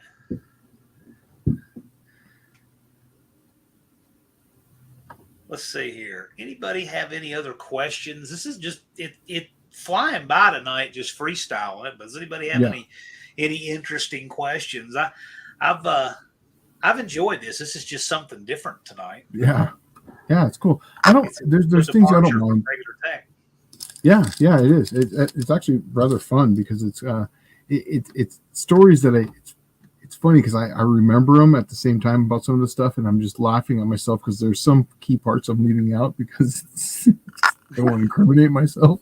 When was the statute of limitations went on that one? Oh, right. Yes, okay, we're good. But I do have one more thing that I'll tell you. Yes. Someone asked me the other day, actually came up in one of my things. How did I become a Mopar guy? It's funny. Yes, and that's actually rather funny. I was actually, believe it or not, my parents real into Toyotas. So our very first car that I ever drove that was a hot rod car was in 1988 or 87, Toyota Supra twin turbo car. That was my dad's car, and it would have no problem getting out onto the road and going fast. My very, very, very first top end drag race, my parents had moved from San Diego, and they were living in Canyon Country. If you don't know where that's at, it's Valencia. It's just basically north out of the valley of LA and just over the mountain. And so I drove Curtis's, my brother, one of his girlfriend's home, and we're on the 210. And I remember coming on the freeway, and I was whoosh, and I thought that was the coolest sound in the world at the time. And just as I'm getting onto the freeway, I was going westbound on the 210. There is a black 300Z. Now, I'm telling you right now, you want to talk about the classic, instead of Ford versus Chevy back then, it had the 300Z versus the Toyota Supra. Now, at this time, it was like 93, 94. So it was a newer 300Z, but ours was an older Supra. And those two cars were identically matched, except for I had 2 miles an hour on him, literally 2 miles an hour. And how I knew that is I kept going over to him. I'm going 145, 145 as I'm going away. And he goes 143, 143 as I pulled away from him, but ever so slowly. So yes, that was a good time. So that's how I got. No, I should have been into Toyotas, but once again, my dad was into, he was an accountant. So one of his people that he used to, once again, I'm not going to drop names, but had a really, really, really awesome car that nowadays was just amazing. But back then it was kind of a dime a dozen. But they used to have this cruise-in on Wednesday nights at the Chicken Pie Diner in Poway that I used to go to. And my dad said, hey, my friend's, I did his taxis. He said he's got this hot rod and he wants to take you for a ride. And I was like, okay, cool. So we get there, and I remember standing there, and he goes, oh, hey, that's his car coming over there. The most epic car you could ever imagine was coming towards me, and I was still kind of a kid at this point. I was, I think it was 87. So I was like 13 or 12 years old, right? So he goes, oh, that's him right over there. An original 1968 Hemi Dart 4-speed car, a real one, like a real LO23 car. Pulls up, takes the hood off, and whatever they're talking, I'm just like, man, this thing's the coolest thing. I didn't really know what it was at the time. You were I just right. knew, It was the coolest thing, whether you knew it or not. It really was. yeah. And then he goes, hey, do you want to go for a ride in this? And I was just like, yeah, let's go for a ride. And my parents had just gotten the Supra at that point, so I figured that was fast. And I asked my dad, is this thing faster than the Supra? And he goes, I don't know, son. And so then he takes me for a ride. And if you Google map this, Chicken Pie Diner was basically on Twin Peaks and Pomerado Road. We went Pomerado Road north, and there's a light right there at Camino Case something, whatever. We caught the light, and I remember him putting my head back, and I had 2 straps on. He pulled the straps down, and he puts my head back because it says, put your head against the seat. He put it in first gear, and that thing came to life, and he put that thing to the floor, and he just let go. I imagine your first ride in a real Hemi Dart, 4-speed, 426, cross ram, yada, yada, yada, insert, fast part here. And I watched him pull the gears. I remember pulling my feet away from the firewall, thinking the engine was going to come through the firewall. And I was absolutely, I was just, there's no words for it. I remember going down, and Pomerado Hospital was the next light. We turned around, and he did it again from that light. From that day on, I was absolutely hooked on Mopars. And I was just like that. One day I'm going to have that. So right now, I'm actually have my car that I've always wanted. Never owned one before. I actually have a 1968 Dart, and I was going to make a drag race clone car, but I have a 66 Dart that's a drag car, so I want something I can drive. And the only reason why I changed my mind is because I have my 69, the Slant 6. I have more fun driving them around than I do just taking them to a track on a trailer, drag racing and coming home, or having some car that's not really drivable. So that's how I got into Mopars. But I actually right now am building my dream car, which is a 1968 2-door hardtop Dodge Dart, and it's going to have a Gen 3 Hemi in it and a 5-speed. So yeah, you can't get any better than that. That's great. A lot of people wrestle with the whole idea of drag car, street car. Do we make it, a drag car that gets by on the street? Do we make it a street car that's quick enough at the track? And this struggle. And to me, I think it's better off when you finally decide the purity of purpose and the direction your car needs to go, and make it do that. You can't have one car to rule them all, but figure out really what you realistically want your car to do and focus on. To me, that's better, I think. Yeah. I mean, one car does it all anyway. It's just that's just the way it is. Yeah, and that was the whole thing too. Is I don't care if it's the fastest drag car. I just want it to be fast at the drag strip. I don't care if it can pull 2 Gs. It's never going to do that. If it can pull in a corner, a G, I'm cool with that. It's going to have big ass brakes. It's going to have everything I want, and I want to be able to get into it. And if I wanted to go to the duct tape drags in Tucson like I did when I first got here, I can do that. And that's the whole point of it. Yeah. But that's what you want to build it to do. I think everybody should figure out what they want to build it to do. Is it made to, to cruise around town? Is it made to go to the track? And that just seems like it works out better in the end. Yeah. It's like the Dart Sport. I actually had somebody say, I can imagine driving that around on the street, because I said I'm going to get an 8-inch converter for it, so I'm not going to drive it on the street. Yeah. And I concede that. It's not a street car. But I have other things to drive on the street, and I want them to be good at driving on the street. The one thing I always tell people is be real with yourself. I mean, absolutely be real with yourself and what you really want. Yeah. And everything snowballs, and they snowball because you don't have a plan. And that's the whole thing, is that they snowball into something way off to where you want it, and then you're not happy with the build. Get a plan, get an idea, stick to it. And that way you'll actually enjoy the car so much more, because then you have a goal instead of I'm just going to start buying parts. I'm going to build a 700 horsepower engine. What do you really want to do with it? Is that what you really want? I'm telling you, 500 is much more reliable. You can put pump gas in it and start it and go anywhere you want. And that's just be real with yourself. That's the best advice I can tell someone. It's interesting that you say that, because I've seen a lot of builds where people have had a car a long time and it went off the rails years back, and it was what they were doing with it was good. Like they say, yeah, it's gotten quicker and quicker and quicker to track. But you know what? When you talk to them in the pits, it's like, yeah, the car does run into fives, but I kind of lament that I can't really drive it anymore. Yeah. I let my desire to go quick ruin what I really wanted to do with the car. Mm-hmm. And then they kind of wind up either building something else, and so you just don't want to do that. You want to figure out what you really will truly enjoy most doing with the car, and then build to that, like you said. But you figured that out. Yeah, and now I don't quote anyone, but there was another person who said in one of our communities, I can't remember exactly what they said, but when you get a car, figure out, don't try to have one car do them all. If you can afford it, I have a drag car that's a 66 start. My goal in that was to go 10 seconds. I beat that. Then I wanted to go 9 and have it plated, be legal. I did that. I want to have a slant 6. That I want to have an older car that got 30 miles to the gallon. And it could, now at the time it was to run 16s, but now I've upped that to 13s. And I wanted to be able to drive anywhere I wanted to go. So, have reasonable goals for yourself. I get it. And a goal takes a time frame and an action plan. Yeah, that's exactly. what a goal is. If there's no time frame and there's no action plan, it's not a goal, it's a dream. And dreams are great, but and they snowball out of control.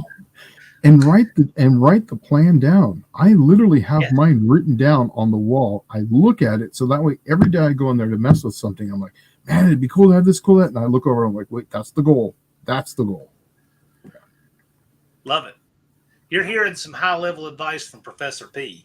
He's a guy who makes stuff happen, and he's telling you the little things, all the little things it takes to make stuff happen. It's valuable. So, for my intents and purposes, I've got a 246-day goal, right? And I have a monstrous amount of plan. So, it takes both. It takes the plan. It takes the time. Yeah. And you can do this with cars, too. Absolutely. Yep.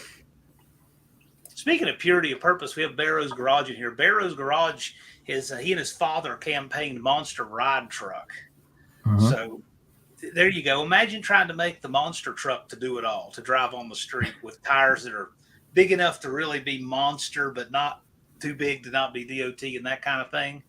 The four-wheel drives are probably one of the best, easiest to identify examples of what happens when somebody tries to build one vehicle to do it all.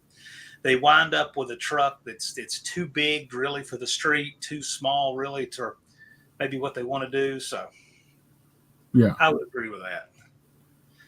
Jonathan Couchy's got a question here. How much horsepower will an unopened 727 take? Okay, so it's not horsepower. So when you say unopened, well, first of all, when you say unopened, I'm assuming you're meaning just not even drop the pan, and then also address your thoughts on the horsepower. Yeah. Well, torque is what breaks things. People understand horsepower. Torque is hard to understand, but really is what kills things is going to be the torque. 727s were basically designed to go right behind a 440 and hit some Hemis. In that case, I believe they came across the factory making almost 475, 500 foot-pounds of torque. Yeah. And it will accept that all day long. 727, aside from the sprag in the back and doing a neutral drop, it is pound for pound one of the strongest factory style of transmissions out there, except for like a turbo 400. But people used to take a 727, they would put them in their GMs, they put them in their Fords because they can take so much abuse in stock form. And if you look at some of the input and output shafts, they're just massively huge. Yes, to answer your question, 400 horsepower, let's just say at 5,800 RPM is going to equate to about 500 foot-pounds of torque at about 3,800 RPM. So it'll be just fine on that. The only thing I would definitely do is I would definitely drop the pan. I would definitely look at it. And there's a little tiny screw. I will show you guys one time. I'll bring a valve body in. There's a little tiny screw on the side that you can increase line pressure on 904s and 727. So I definitely would slightly increase the line pressure just a little bit, and that will give you some better, firmer shifts. And if you can, since you have the valve body off, I would take out probably the accumulator and look at getting some sort of valve changing on the valve body itself, because the valve body, you just want, they're designed so that way grandma doesn't spill her coffee cup when it goes from first to second gear and second to third and spill the coffee all over lap. A transmission works much better when it shifts a little faster, because then you're not slipping clutches, and that way it doesn't build as much heat. So will it take it? Absolutely. Will it be the best? No. I would definitely drop the pan and do the valve body, at least something in there. Transgo makes really awesome kits for those, or you can just buy a decent valve body from TCI. There's many different companies out there that can sell you for those things. But to answer your question, yes. Well, Colleen here is asking, what about the small block 727? Well, yes, it will as well. But that segues us into somebody else's comment. Busted Radial says, you can build a 904 to do the same. So I think the general thing you take off and do with this question is just say, you and I have a very similar philosophy on the 904.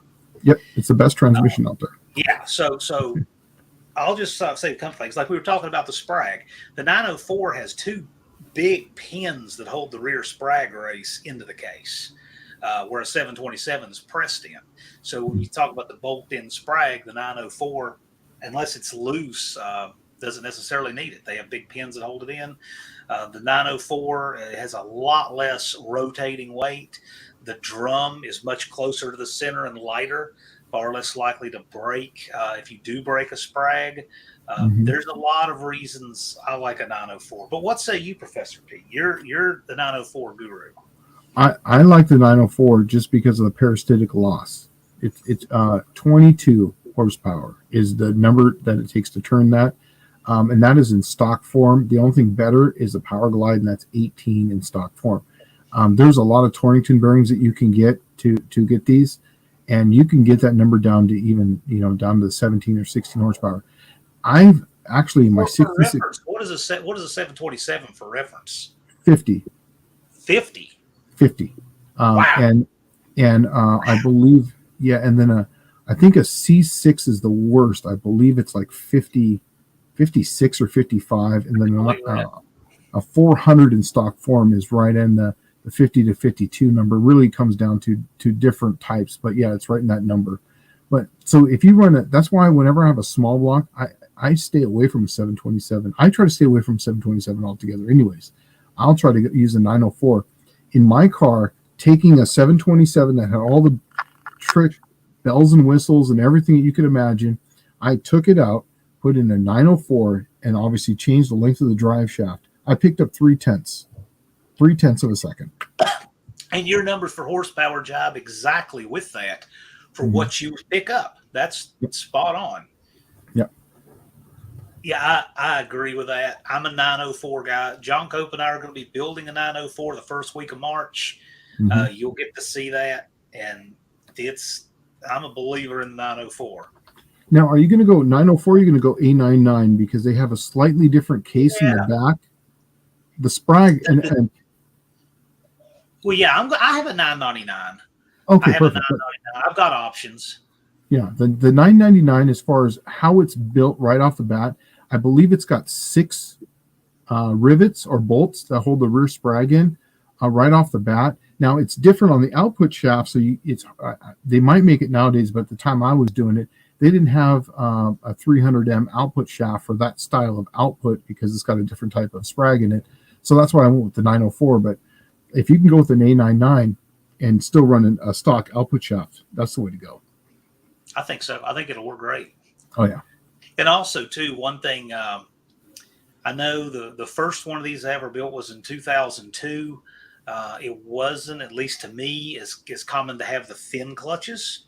So to get extra clutches in the drum, I took the pressure plate and turned it down on a lathe to get my clearance. And is that ideal? Well, maybe not. I mean, they get hotter, they have less heat sink, but does it work? Yeah, it works.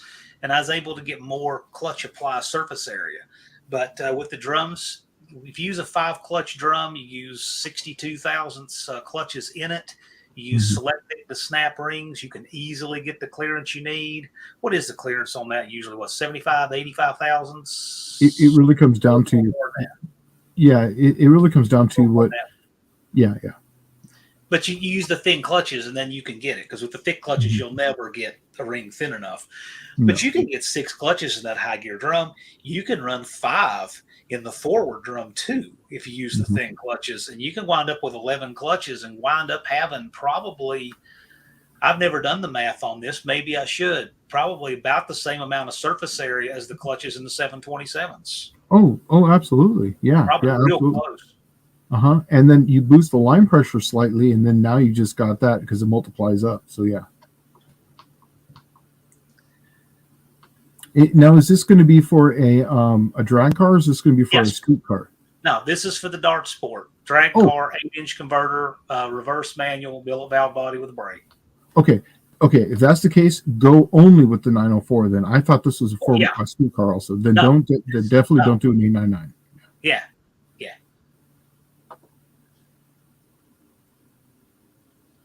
But so Clint is asking, anyone know the parasitic loss for a 700 R4? You know what's funny? I could probably find that out. I could figure that out for you. TCI just got a brand new machine that can do 800 foot-pounds of torque, and it is an amazing machine for transmissions. And we can test. We have an output on it that's all digital, and so I can do trans brake launches on this with an electric motor, which is instant torque. I could figure that out. I literally could figure that out. But that's cool. I'd like to know that. Yeah, but a 700 R4 is pretty efficient. That 306 first gear is not my favorite and that's the only reason why I stay away from the 704 is because that first to second gear drop is just not. That's a lot of drop right there. What makes the overdrive in the 700 R4 brittle?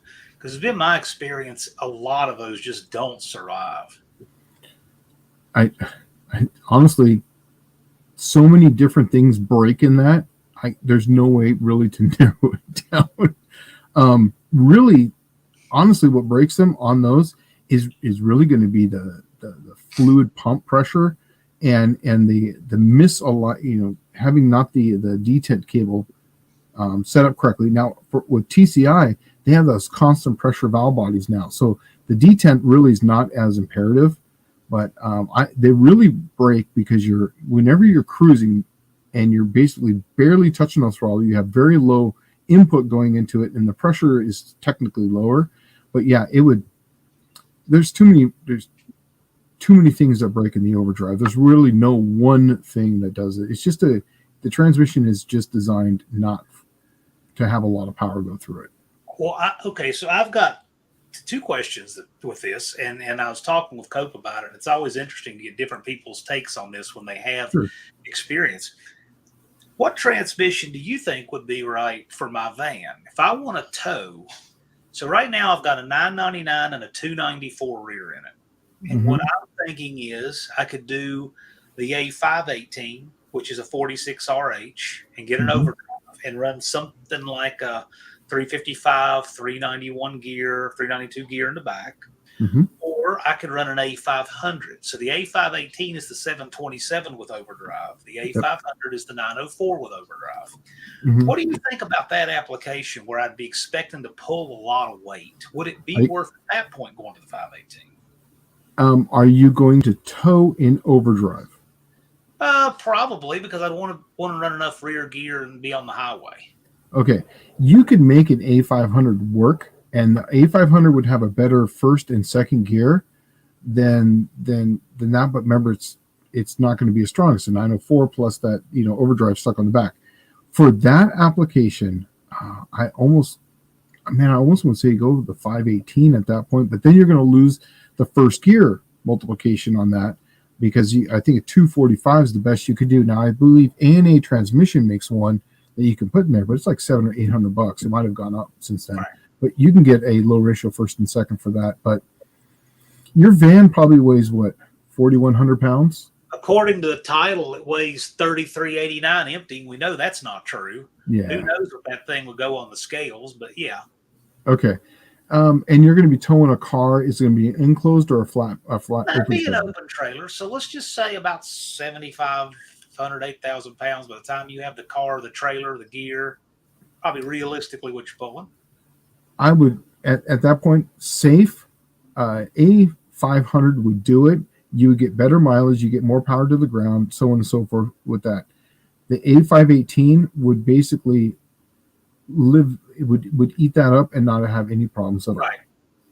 I would be taking the chance to be able to tell people that I have an A500 in such a heavy combo. Yeah, it would work, but for how long? Couldn't tell you. And then it would just be easier towing it around town in first and second gear on that. So this Busted Radio's Garage, he wants your opinion on a built 904 durability in, say, a 1,200 horsepower engine. So let's just figure out about what kind of torque that would have. Your case wouldn't survive that. That's the case. Not. Yeah, it wouldn't survive that. My 66 Dart makes an honest 700 horsepower, 712 horsepower on with the 904, and I have the M300 input, the M300 output. I have Torrington bearings throughout. I've got billet straight cut gears in it. There's a lot of really bitchin' stuff in this thing. The weak link on it is, and I've got the heavy duty output, housing, one that's ribbed on the side. The weak link on it is going to be the case. I don't think it would survive, but I don't think if you could find an aftermarket case for it, then it would. But the weak link is going to be the case. Twisted Mopar Garage says, just think, we used to haul cars and trucks with station wagons. Yeah, and back when station wagons were the thing, they had 727s and 440s, and they had 454s and TH400s and 9-inch rear ends and 460s. And yeah, station wagons were legit. They were essentially trucks. Station wagons were essentially trucks. Yeah, right. They're built like the big engine. They had the big stuff in them, and they had the Some heavy of them duty had full transmission. frames. Yeah, some of exactly. the full-size wagons even had a full. They were more, the station wagons of the 70s and especially the 60s were more trucks than the trucks are today. Yeah. Go to the one right underneath it. That's actually a really interesting question. I'm glad you asked that question, and it is absolutely. Danny Boyd's asking, can you hear the straight cut gears like in a manual? Yes, you can. Only not on acceleration. You can only hear it. Now, I never use first gear in that car ever. The only time I use first gear is on the trans brake when I'm launching. That's it. When I come off the track, I just basically leave it in gear. So I can hear those gears slightly whine on them, but it's not that bad. But yes, you can hear it, but it's not nearly as bad as a manual, because a manual is there's mini gears where on these are basically it's just there's only two. You're basically going to have your front and your rear planetaries, and depending on how many gears, and then you have the sun, and that goes around. Yeah, you can hear them, but it's not nearly like a manual. You practically have to draw a map to figure out the ratio of a planetary. Exactly. And Barrow has a question that's unintentionally funny. Just go to a junkyard and look at all the wagons that are left. 90% of them are missing the rear end. All the wagons. When was the last time you saw a wagon in a junkyard? Yeah, it's been a while. I see some of those Buick ones. Remember the Buick, the Buick Lumina looking style ones? The Roadmasters or something, whatever it was? Yes. It's like the Caprice. Yes, that's what it is. Yes. Yeah. Yeah, so another thing that you had mentioned, we were talking about this at PRI, and I thought it was interesting. I think it'd be a good topic for here. We were trying to figure out, and you had your input on this. I wish Andy was still in here, but we were trying to figure out, do I go with the close ratios of the 904, the early 904, and like the 727 has, which is a 245 first gear, a 145 second, or do we do like the late 904 and the 998-9, which is a 274 first gear and a 154 second? That comes down to power and weight. Right. So you have a bigger drop in RPM between your gears, but you also have more multiplication to get the car moving. So basically it comes down to the dynamics of what is the car doing, what kind of demand does it need from the engine, because you're going to have farther to recover to bring it back up maybe to a higher power band. it's kind of a trade-off, and we got to figure which end of the trade-off is better for us. Now, we are talking about this. I'll mention what I have in my car. In my 66 Dart, it runs 941s, the fastest I've ever had that. It can run a 990 pretty much all day it wants. I've got two setups in the rear end. I either run a 411 or 430 with a 28, 10, 50 tire, or I run a 456 if I'm running a 29.5 tire. Okay, the math comes out about the same. In that transmission, I have a 277 and a 154 second. And the reason why I do that is because I'm making a lot of horsepower, but I'm not making a lot of torque because my converter is 6,000 RPM. So I like the fact I want my 60 foot there because I want to be able to get up and get gone. And I have Caltrax in the back, and it hooks up very well. So my car's not very heavy though. Mine weighs down the track. Now I don't care what a car weighs without you in it. Cars are what it is down the track. Mine weighs 3060 with me in it down the track. I've got that down to 2890, I think now, down the track. And technically, I would be better off with the 245, but I like the 277 just because I can 60 foot like no other in that car. In fact, when you asked Dallas, when we raced, I was up and gone, but I had a hurt engine, but I was able to multiply to get out there. And whenever I was doing a lot of that, I was running in the 1060 class, which is like called D-Gas and Heritage Series, right?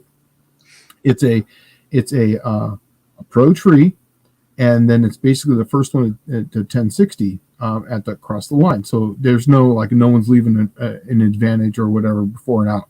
So the reason why I did that is it would tend to have people would come off their game because I would be out and gone. I'd be out there 2 or 3 car lengths on them. Then they would try to speed up, and then they would try to back into me, and then they would break out. So for your setup, I know I diverged there. I'm sorry. I was just telling you my setup. This is interesting. Yeah, but for you, what kind of times are you looking for? What kind of horsepower are you looking out of the car to get out of the engine? Very modest. We should have 500 pound-feet of torque. Okay, so this should be a 4.1 inch bore, 3.31 stroke, 350 inch 340. Tunnel ram with 2 660s. My goal is to simply make 500 pound-feet of torque, but that's with a lot of compression, so it should be very doable. If you're running 13.5 to 1, we should be able to get that 500 pound-feet is my goal. Yep. I don't even have a horsepower goal, but that's the thing. So is that engine? It's going to have to turn a lot of RPM. So the question is it going to be worth the dropping gears? You'll never feel it though. That's one thing I tell people, because you're going to have a really high converter. If you're having a tunnel ram, you're going to have a 5,500 plus stall converter. You're probably going to be over 5,000 guaranteed. Right in there. Yeah. So when you launch it, and you're going to probably not leave off the brake, you're going to have say a 2-step. So you're going to be at say 3,500 or 4,000. So you can flash the converter even higher when you come off the trans brake. When I do my 1-2 shift, it literally I would shift it $7,000 from 1 to 2. I would carry second to $7,000. I shift in the third. Literally, it's only dropping 1,000 RPM between those 2 gears. So I really never feel it because I'd be right back on the converter. The only time I would notice it is in my 60 foot. Now, I don't remember my times off the top of my head, but I think it's like a 1.3 something 60 foot time. And 1.3 something, I think is what it was. But anyways, the point is that I like it. Everyone doesn't like it, but if you're going to be making 500 foot-pounds of torque, it means you're going to be making right around 600 horsepower in that car. Your car is going to be right around probably 3,200 pounds, my guess, with the 64 Dart. Close, yeah. Yeah, with you in it, you're probably going to have a gear in the 430 or 410 area, and you're probably going to be running. Well, right now I've got a 488, but that's a 30-inch tall tire. Okay, but the ratio comes out to about the same. Whatever. Yeah. So yeah, that'll come down. You just do the aspect ratio on that. So I personally would run it. That's just me. I like it because most of the tracks you're going to be going to now are 1/8 mile. They're not quarter mile tracks. A 245 is going to be on the converter longer, but then it comes down to what tracks are you going to run out. A 245 would be more forgiving for a track that's less prepped, because you're going to put less multiplication down, and you're going to stay on the converter longer. That's why a glide works so well. Most of the tracks that I ran on were highly prepped NHRA tracks, so I could put all the beans down and hit that thing as hard as I wanted to. So, yeah, it's interesting. The trade, everything we wind up doing is a trade-off somewhere. Yeah. It's trying to make the best trade. Mm-hmm. It's interesting.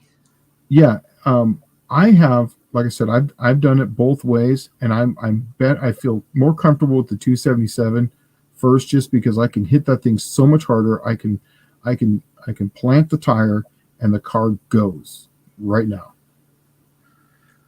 That's what I have now, but I was considering changing it. I'm not, that's why I wanted your input. I think this is very interesting. Yeah, I would leave it alone. Run it. It's what you got. Run it. See what happens. The one thing did you change the input shaft and on it? Is that input shaft, where it comes back to the clip in the back, and then you have the sun shell. Every 904 that I've ever broken, that's where I broke it on a trans brake. Is I've stripped those gears where they go into the shell with that clip. Yeah, that's anytime I've ever broken 904, that's where I break it, is right there. The one that I have has a, oh my gosh, it has a practically 0 mile input shaft. It's a new Mopar shaft from the 90s, has no street miles on it, but it's new at least, but it is a factory replacement. Well, that's good. Well, then you'll probably get better use out of that. So, yeah, I stripped mine out until I bought the good shaft. I stripped those out quite a bit. They were basically one season type of thing, and then I would just take the training part and refreshing it. Yeah, but I was hitting it. I'm hitting it on trans brake, at full throttle, releasing that thing, and the cars. I would 60 foot with the rear tires on that car sometimes. Wow, man, yeah. That's wild. The first responder, he's asking a question that I don't know how to answer just yet, because still in the planning of what we're doing here. I'm not one to ever want to build an engine around the cam. I want to get the heads done first and see what they flow, and then we're going to really work some numbers. Smart man. Smart man. Buy the heads first. That's the first thing you do, and you build everything else around it, because what are they? They're only air pumps. The heads on this are going to be the absolute biggest limiter, because we're considering whether or not we want to go a max effort J head. What can you do if you're willing to pull out all the stops on a J head? And that's just for the purposes of nostalgia, because that's what this car ran in a day. I understand fully that there are dozens of better choices than a J head casting, but that's not the purpose.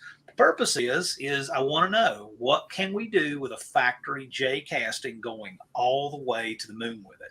So if there's some roadblock there, I'll take what I consider the easy way out, and I'll go with W2s. But I kind of like the challenge of the J head. Yeah, I went on a J head 360 ported, and I had a small tunnel ram on it. In that 66 start, I went 1086 in that car with the J head, and it's totally doable to run high tens in that. And that wasn't max effort. That was, I think I was running 11 and a half to 1 compression. See, that's my goals are modest. I mean, the car ran a 720 in the day. I'd like to better that. I'd like to run a 6 something with it, and I think that's totally doable. We're going to run a pile of compression, so I don't think it's going to be any problem. Yeah. Now the numbers I gave you was 10. That's in the quarter mile.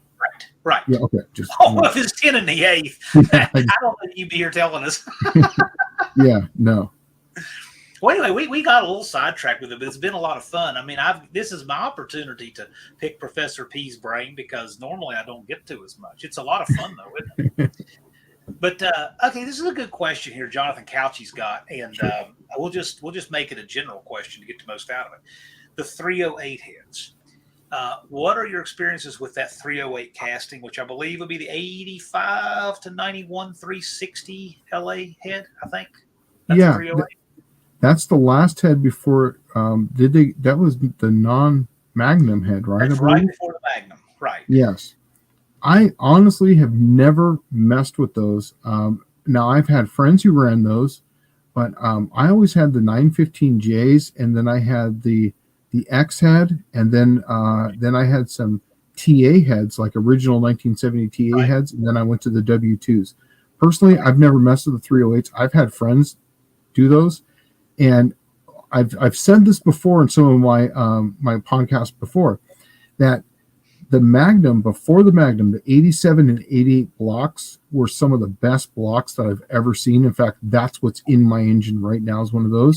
So I would say that those 308 heads have to be good. Now, do those 308 heads have the air ports below them? Do they have the air injection below the exhaust port? I think they do. I think they do with memory, sir. I haven't worked with one either. Everything I've done's been with the J stuff, but I've never taken one to a max effort position like we want to. Yeah. Yeah, I have some 302s in the garage, not 308s. Yeah. And I've got a set of the 894. I have two sets of X heads, but I don't want to grind them up. They're show car stuff, you know. I mean, yeah. It's funny because the white New Balance tennis shoe guys with the mesh hat and the lawn chair, they want to come over and look under the hood and see the X. That's what they want to do. You know, my first set of X heads I bought for $50 at a swap meet. Yeah. 202 160s in it. Right. And I did a valve job, and that's when I learned how to do a drill, basically rubber hose valve job, lapping them in. And I ran those for a long time on a 250 shot. And that I never took that car to the track, but I was pretty much undefeated around town. Yeah, the 308 has a little bit different exhaust port. 302 does as well. It says it's raised like the Magnum. I don't know that it's exactly like the Magnum, but it is very similar. Okay. But I just haven't. I would like to run a factory iron head, production head on this car. Yeah. So we're planning on, what I want to do is this winter take a 308, take a J, and I'll do an X head just because I have one, and probably do a Magnum and just put them all on the flow bench in untouched form and see what they do. Now, I think that would be an interesting thing to start.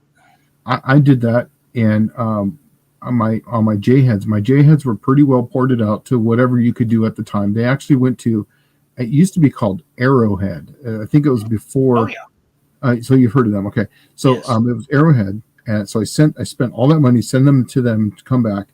And the Magnums, what makes them so beautiful is the exhaust port. They flow so massively on the exhaust.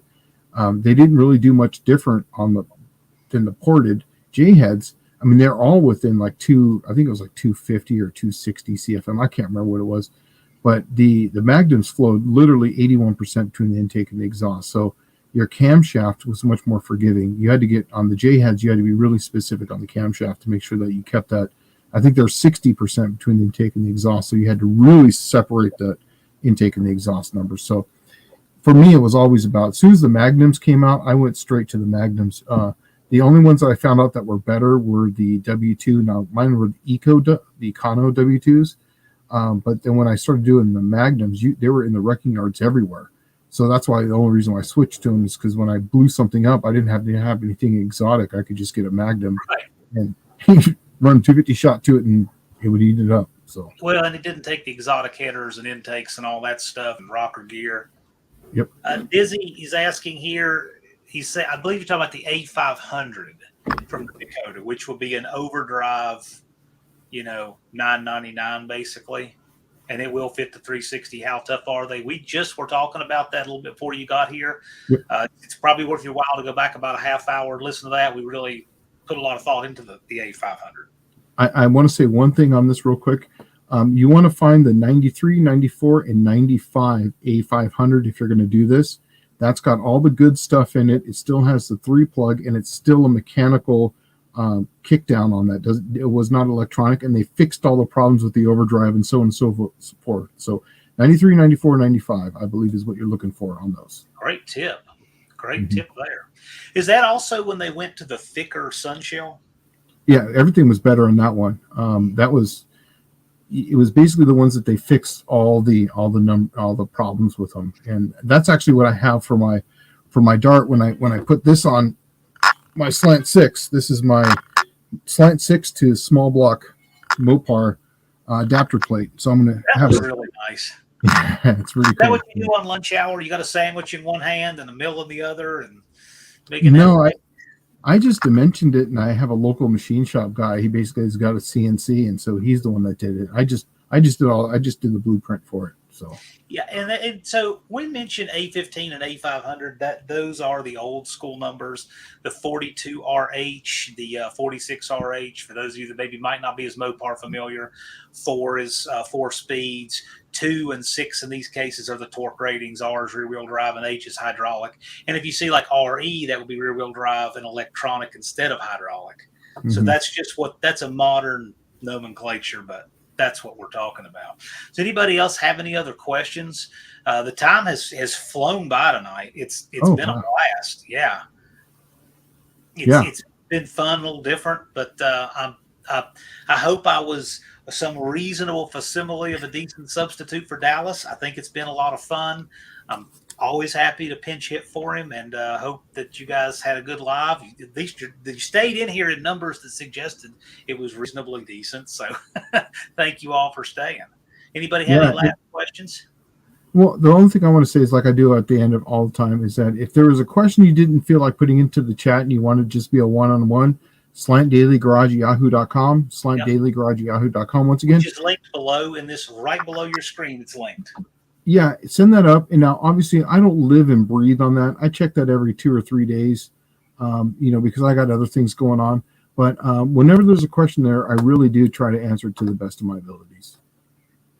Yeah, it's linked below, slantdailygarage@yahoo.com. Also a link to Professor P's channel, Slant Daily Garage, and you can keep up with some of the things that we've talked about tonight, like his darts and so forth there on his channel.